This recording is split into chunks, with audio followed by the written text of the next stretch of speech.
O boss, kung sakaling dakpin rin si PBBM ng US military ni Donald Trump, nakahanda naman ang mga kapulisan sa Manila para humarang ayon kay Attorney Claire Castro. Wala nga nagawa yung Venezuela na napakalakas ng kanilang pwersang militar mga boss. Ito pa kayang Pulis Manila ang haharang kay PBBM kung sakali. Pero parang inamin ng Ticler no na talagang gumagamit itong si PBBM dahil galit si Donald Trump sa mga gumagamit ng pinagbabawal na yan mga boss at supplier ng mga pinagbabawal.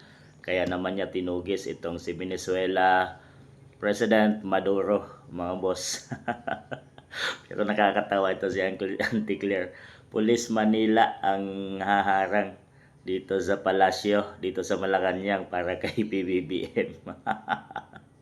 Sa tindi ng military tactics ng US ay walang magagawa ang bansang Pilipinas mga boss kung sakaling lusobin ito at sakaling gawin ito ni Donald Trump mga boss no ay wala ngang nagawa ang nakaprotect na nga yung puwersa ng ibang bansa doon mga boss no ng Russia at saka ng China dahil alay sila ng Venezuela walang nagawa sa talino at high-tech na puwersa ng USA. Talagang number 1 sila pagdating sa military mga boss.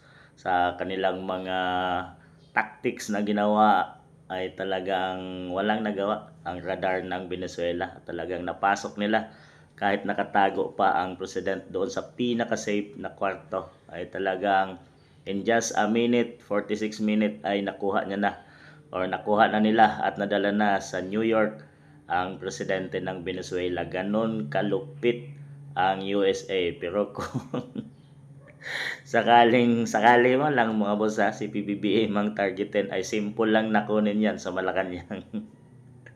Ganong kalupit at high-tech ang USA na number 1 sila sa pinakamalakas at magaling at inaasahang military sa buong mundo mga boss. Talagang ang galing nito ng Ticler.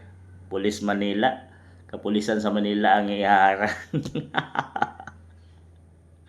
Nakakatawa ito si Auntie Claire para lang may pagtanggol ang kanyang amo.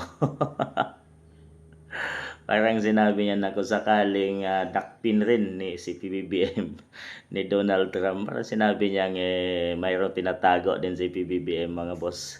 Naunang inahayag ito ng kanyang kapatid na si Senator Amy Marcos mga boss na talagang gumagamit ng pinagbabawal ang pamilyang PBBM. So natatakot na si Auntie Claire mga boss at gawing panangga at iharang daw ang Pulis Manila laban sa puwersa sa force ng USA military. Yan mga sa tingin niyo mga boss.